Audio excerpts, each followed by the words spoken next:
support Palestine more effectively? Everyone could do a thing from his place. I'm not here asking people to sacrifice their lives, but people in Gaza losing their lives for their home. So I saw before maybe 6-7 months there was. Okay, all right. Motaz, how do I say your name and last name? Because Motaz Azaiza. Motaz Azaiza, you smell great. Thanks so much. Ladies and gentlemen, photojournalist Motaz Azaiza is in the building. He's touring the country right now, fundraising for UNRWA, and it is a great honor to have you here. I'm very excited. We got you some snacks. You said you wanted some snacks. Yeah. Thank you. Go ahead. I have some like American snacks that I want you to try as well, if you don't mind. But it's up to you. It's cool. How it's good. Okay. All right, Motaz. So how long have you been in the States? Now it's like around 2 weeks. 2 but weeks? I came before for like also another 2 weeks. Okay. Cool. So for those of you who don't know, Motaz is a genocide survivor. He is a photojournalist. He is one of the most important voices across the board in humanizing the plight of the Palestinians throughout this entire process. And you're a hero. I have tremendous respect for you. I think what you've done is incredible. Thanks I'm gonna hype you up a little bit. I know that probably makes you feel a little uncomfortable, but Motaz was also one of the 100 most influential people of 2024, according to Time magazine. For 108 days, Motaz acted as the world's eyes and ears in his native Gaza. Armed with a camera and a flak jacket marked press, the 25-year-old Palestinian photographer spent nearly 4 months documenting life under Israeli bombardment. Right off the jump, before we get to your background, before we get to how you started as a photojournalist, I do want to talk about the role that I think you and Bizan and many others played in changing the dynamic in the way that I think the Western world views Palestinians as, because I'm Turkish, I'm Muslim. I grew up with a very different understanding, of course, to that in comparison to Americans, and in comparison to people in the Western world, in analyzing Israel as not necessarily the most moral state, nor a democratic state, but instead a colonial vestige, a settler colonial apartheid state.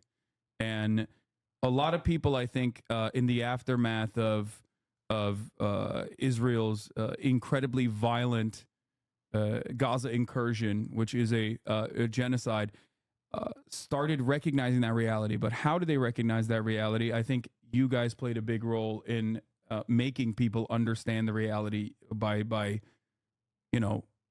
putting on, by showcasing all of the things that were going on, and by communicating that you were human. And I think that was very effectively, Israel had done a very good job of refusing to showcase that side. So thank you. Thank you so much, man, for having me. Unfortunately, the world had to understand what is happening in our suffer on our plot. When we lost like more than 50,000 people, and hundreds of thousands left Gaza. Hundreds of thousands are injured, and thousands also missed. So unfortunately, the sacrifice, it discovered to the world the proto-occupation and what they are doing, but they are also like souls and people who passed. Maybe doesn't worth it to lose all these people, all these souls, just to make a point for the world that we are humans. Because even me, like coming to the country, going around, just to tell the world that we are humans, this is really desperate thing to do. But yeah, I had to do it. Yeah, no, I totally understand where you come from. I'm sorry, I'm trying to also adjust your sound levels real quick and increase your microphone volume. So, how do you? Let's start off with your beginnings. You're very young. You're 25 years old. Yeah, Yes, yeah. I'm 33. So old. Yeah, I'm an old man. Damn it. Okay, you're tall as hell. Do you ball? No. No, you don't play basketball. I used to play, but I'm like so huge, so I didn't find my shoe size in Gaza. Oh, really? Yeah, How big are your shoes? 15. You're a size 15. Yeah, so I Damn, I'm 13. I was gonna give you my shoes if you wanted, no, but you're baby for me, man. Like, on my Yeah. side, yeah. shit, that's crazy. Okay, no, I know a bunch of ballers. I talked to Omar Hertz show, those guys a lot, and Omar balls, and I mean they're still in Gaza. So anyway, what I was gonna say is, how did you start? How did you choose to become a member of the press? Like what? How did your like what about your background says like you were like I wanna become a photojournalist? It's not my first time, to do this. And I used to cover wars and aggressions in Gaza years before. I used to be like a photographer who wanted to make beautiful pictures, capture the sense of the people, the daily life, because there was a lot of destruction in Gaza, but I wanted to be different. And it was hard, really hard to be different, and especially in an environment like Gaza, where you can't even make a plan for 2 days because something will happen, something will ruin all your plans. And like I tried my best to show the nice image from Gaza that the world doesn't know. But a lot of people, unfortunately, also like just know Gaza for wars, bombing, people losing their lives, not for like the beautiful life there. Yeah. It wasn't also, to be honest, wasn't easy life or really beautiful, but we're trying always to make it looks beautiful because our resistance is in our existence. So yeah, and like I covered massacres in 2017. I got a shot in my left leg in 2018. I was a volunteer paramedic with the BRCS. 2019, some aggressions, I was like covering it. 2021 for 11 days, there was like a really big escalation after Sheikh Jarrah, and what was happening in Jerusalem. And then in 2023 in May, there was also 5 days of aggression. So I was like also documenting this. And yeah, that's genocide. What is one aspect of living under the Israeli occupation that people don't necessarily know about or talk about that you think is unique? Yeah, that everything you want to do is a struggle. Me as a photojournalist, I want to buy like a camera lens. I need to wait for 3-4 months. Then I need to pay like triple taxes for Israel. And this is just for me as like a photojournalist. And imagine the other stories of the people. If you want to start a business, if you want to travel, everything will suffer. You can't, me from Gaza, I can't go to the West Bank or Jerusalem. The people from West Bank can't come to Gaza. Also, they can't go to Jerusalem. So we don't have the freedom of movement in our lands. And if you want to go there, you need a permission from Israeli occupation. And you need to be like very sick. You're going to die. So maybe, they can give you the permission. Sometimes they give you, sometimes not. Everything, it's under their control. And yeah, so you don't have your freedom in your land even. Yeah. What part of Palestine is your family from originally? I'm originally Gazan. Oh, okay. Yeah. You're Yeah. OG Gazan. Yeah. Okay. That's interesting. So, I mean, everything you've talked about, everything you've spoken to is very heartbreaking. It's not necessarily, once again, it's not necessarily something that a lot of people were privy to, a lot of people were aware of, I think. And in your analysis of the situation, do you feel like something has changed in the last year, even in terms of the way that people have been mobilized in the Western world? Yeah, when someone asks me where I'm from, I tell him like Palestine. He don't tell me, oh, Pakistan. Oh So yeah, yeah, yeah, because true. a lot of this thing happening to me before, like this war. So maybe it's like a big shift. A new generation now knows better, and they know like the struggle of Palestinians, and a lot of people support now our right to resist the occupation, because everyone who's living under occupation, you have the right to resist the occupation in every means he can. So yeah, but we couldn't have the real support on the ground. So no army moved his tanks to support us as Palestinians fighting the occupation. No one entered Gaza to say, I will protect the civilians. Um, yeah, so in a way, you feel that no one sees you as a human from outside, that you deserve like to protect you. And we've been like asking for international protection from the Israeli occupation for long years, but nobody did anything. So yeah, okay, we're doing our best just to maybe to survive, to prove to the world that we need your support to resist this occupation and to have our rights in our land. Yeah. Um,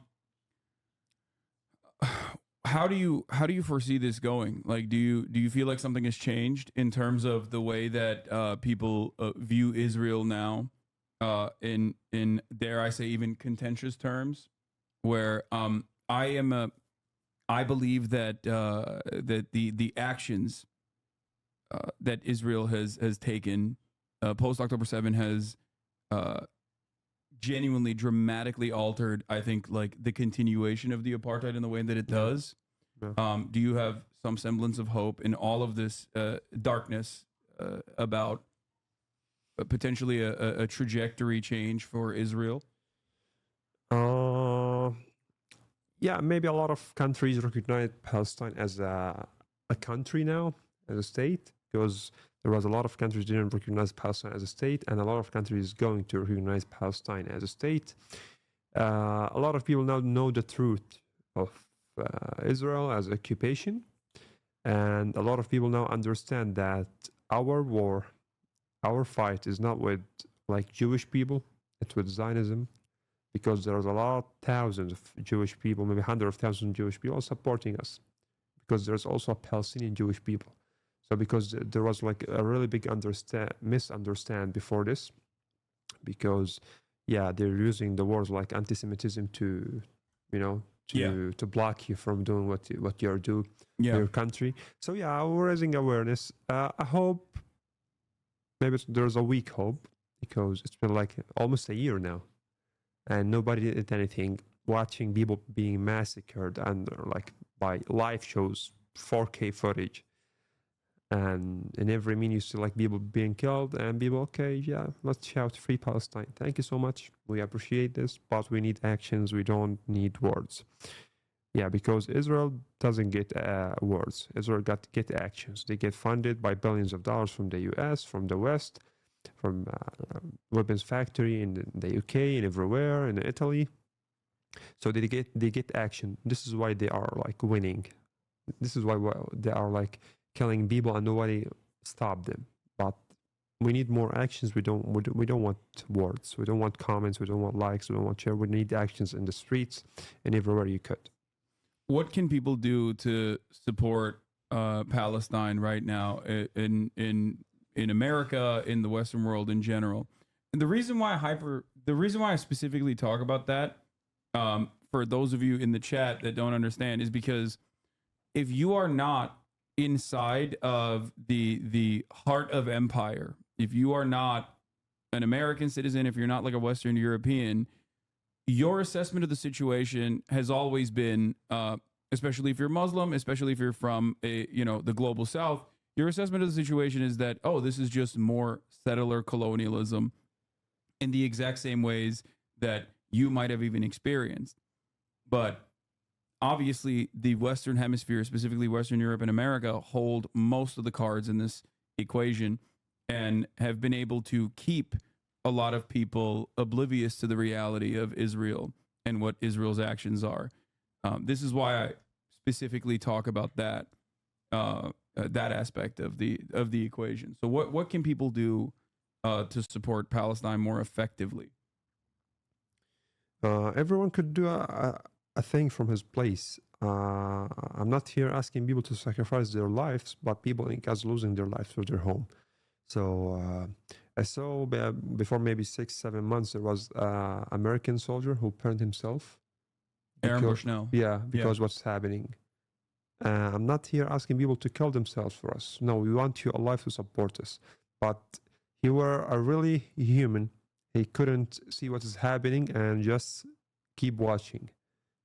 Yeah. And I'm sorry for him for what happened to him. We respect him. We love him. I hope his soul may rest in peace. But there was also like a Canadian who traveled all the way to occupied lands, and he just shouted in front of Israeli soldiers that a free Palestine. They killed him. Yeah. The War Central Kitchen who were workers who were working in Gaza, a Polish, someone from the UK, Australian, yeah, so British people. Yeah, they are also got strike and killed in Gaza, and they know because they control the sky. They know what they are doing when Israel killed them. So yeah, they killed them on purpose, and nothing changed. Even if they will kill people, the white people, even if Israel will kill the white people in Gaza, want just to support the humans of Gaza. Yeah. Nothing will change because the injustice power is so evil and so big. So people should understand who are like controlling them around the world. Also about the boycott, it's not about like the drinks or the food. It's about the money you are like, you don't know. I don't like get mad from the people who, because sometimes you don't know when like they buy something. We are not like boycotting the brand, no, but it's about the brand, how the money, where it's gonna end. So people should now understand. Look, just like Google it. BDS. Yeah, just look what's happening around you. If you will not act for Palestine, just act for yourself. Know what you're doing. Know what's happening behind the scenes by your money. And how like what your kids are watching, what they are known from the world. So because what's happening in Gaza now?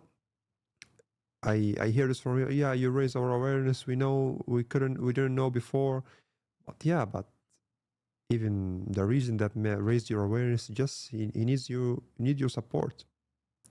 I'm not really sure what to advise people to do because I don't know. I've been like locked under like a heavy besiege for like 18 years in Gaza. I didn't know how the world works. I'm now like out here just trying to raise awareness and to grab all the attention of the world with us because Gaza is now alone. And now is what's happening in Lebanon. They invaded Lebanon. And Israel is continuing what they are doing. Like nobody can stop them. Yeah. So yeah, we need your support in every mean you can. Okay. Is there anything you want to specifically like? Is there anything that you feel hopeful about in all of this? Or does it? I mean, I know it's a hard thing to ask, especially considering do you still have family members in Gaza? Yeah, all my family there. Yeah. Yeah. Okay. Yeah. Yeah, I lost around like 26 of my family, like 18 friends, but yeah, I still have more. I hope they survive this. Yeah.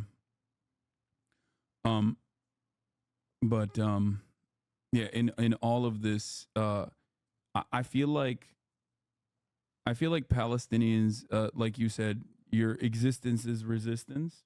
Yeah. And Palestinian resilience has been something that is like truly eye-opening for a lot of people around the world, especially being able to exist under such brutal occupation. Is there like what are some of the aspects of this brutal occupation in terms of like something that maybe people have not considered? For example, like what was your childhood like? What kind of schools did you go to? Were you educated in an UNRWA school? No, because I'm not a refugee, so I went to the government school. But yeah, now I support UNRWA in every way I can. I've been like for a school named Roder Falter. He's like German. He came to Gaza. He built a school. So he wanted to support education there. I finished my school, high school in Gaza. I went to Al Azhar University in Gaza, which Israel destroyed all of it now. And I got English translation degree, so I can connect with the world by language. I use my skill in photography, and I merge it together so I can, do what I'm doing right now and the photography I'm doing. My child was about shortage in electricity and long days without electricity. Struggling to find things. Let's say, because even like the child in Gaza is not only a child; he's like an old child. He's the one you have like a big responsibility on you, because like most of the families have there's the range of unemployment in Gaza is so big, like around 80% of people in Gaza are unemployed, and you can't travel easily. You can't, everything is with a struggle. Yeah, you can't get anything easily. Yeah. So yeah, and 2014, I lost my classmate. His name is Ala. Was just playing football, and artillery bombed his house, and he got killed. He was just 15 years old. Yeah, he just wanted to be like a soccer player. So it's about lose. It's about finding space to play in. It's about like just dreams that maybe Israel will like kill you before you make it. So yeah, it wasn't easy, and yeah, here we are. What do you think about America after visiting this time around? Oh, what's your opinion? It's really difficult to judge, because before I came to America, I was believing that everyone there is so evil. Like there's the monsters in the street. But I came here, there is a lot of really good hearts that they want to do more. But even their like official representative doesn't hear from them. Their government doesn't hear from them. So believe me, I'm not judging anyone. I have respect for the people who want to support and to do more, because I met like I met a lot of like Jewish people here who want to support us. Like a lot of the white people who want to do more. They want to understand. But yeah, there's a lot of evil people, but at the same time, I don't want to forget that there's a really good people who are here. And I just like a word from a Palestinian from Gaza. The image of like Americans for the world is so bad. Yeah. So please work to enhance it, to make it better, because people think that they are all evil. People think that they like to kill people, to invade other countries. So please work on this to make a good image for your country, because you can do it. You can like stop supporting occupation. You can stop paying your taxes. So you're gonna send billions of dollars to Israel to kill civilians in a tents that they don't have even the power to find water to drink. Yeah. No, I get that. I understand that completely. Do you have you had some American food since you've been here? Man, just the burgers here. Do you like it? I don't like burgers, but because my stomach hurts till now since I left, because shortage of food, so I don't want to get a lot of pain. I got like one burger. It was okay, but I spent like 2 hours in the toilet after it. So yeah, so I'm sorry. No, don't apologize. I'm not gonna lie. The kebabs here are not as good, unfortunately. Nothing like home. Yeah, But there was like Yemeni food. There's some like Palestinian bakeries here. Mm-hmm. So I'm trying to find something to eat. Yeah. Yeah. I came from Gaza. There was like no food. I came here. There's a lot of food, but you can't eat it. So yeah. It's the same way. No, that's something that I mean, I like the American food. I'm very Americanized in that regard. Even when I was growing up in Turkey, like I was a burger eater. Yeah. So I do miss Turkish food obviously every day, and I do eat Turkish I food miss the pretty Turkish much. sweets. I like the sweets in Oh Turkey. yeah, yeah. Well, there is some good baklava out here Yeah. for sure. There is like some places that I think they like ship it from Turkey, Yeah. but yeah, I feel like have you had a burrito yet? Burrito. It's like a wrap. They even do it like I think I guess like carnitas are very similar to shawarma. I Even got some tacos. yeah, it's like a bigger taco, and it has like rice in it. Okay, It's I'll crazy. try it. You gotta have a breakfast burrito. Should. It's gonna blow your mind. I should- Wait, you're Muslim, right? Yeah. Yeah. Okay, so no bacon, but No bacon. Yeah. no bacon. Everything else. Yeah. Okay, you can't have the carnitas. Yeah. You gotta do al pastor, and then we're gonna have you back to do a snack tier list I of like should. what made your stomach hurt the least out of everything that you had. Like anything with oil, anything with like meat. Either sometimes the water here makes my Oh, my al stomach pastor hurt. is pork. Sorry. So, okay. Yeah. No al pastor either. Yeah. My bad. What were you saying? Like anything with oil. So I'm not sure. Everything that I eat here hurts. So Yeah. maybe the problem is with me. I'm sure because a lot of people eat food and they're good.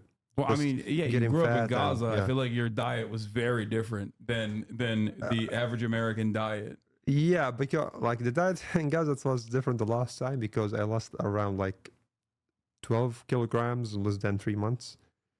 So yeah, it was different. But the food like in Gaza, it's really you find equality there. Yeah, our food is really special, and I hope everyone could like one day to try it in Gaza or Palestine, not just Yeah. outside. Do you watch anime? No. You don't watch anime? Morgan made me ask that question. She's over there. Oh, Captain Man. What do you- Okay, anime. Okay, because no, not anymore. When I was young. When you were young, you were. Yeah, Bro, you're still young. You're 25. What do you mean when I was young? Like I'm 25, but no, I don't have time to anything now. I'm just so there's no time for. What about like what about like American movies and stuff? Like I'm Yeah, sure you like grew I up used to watching them, because right? I learned a lot of English through the movies, especially Me like too. the American movies.